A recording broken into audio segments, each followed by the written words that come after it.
Hi, are you charitably inclined? Well, let's talk about donor advised funds, DAF.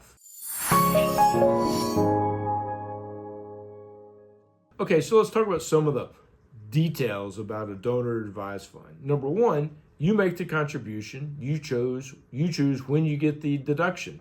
You choose who you give the funds to, what charity. You choose how you invest the funds. You can be aggressive or conservative or in cash. So you have a lot of control there. The downside is once you make the contribution, that is now charitable funds. And to be clear, this is important. A donor advised fund, once you make a charitable contribution, you no longer have the right to move money out of the donor advised fund. It can only be used for charitable purposes from that moment forward.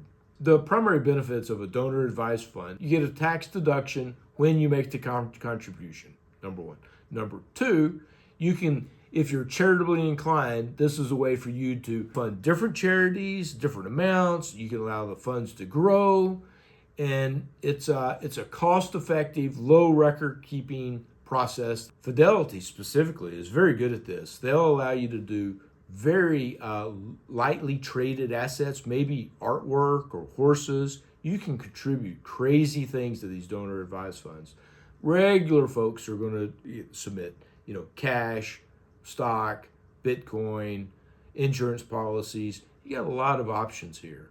And the tip would be, if you're trying to maximize your deduction, you can contribute highly appreciated equity investments.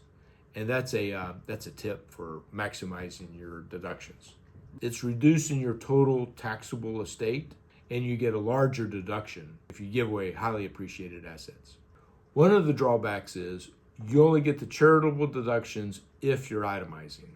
For example, if you're under the itemized number, if you don't itemize, donor advised funds is not ideally suited for you. So really, we're talking about folks that are itemizing. So let's talk about who this might be ideally suited for.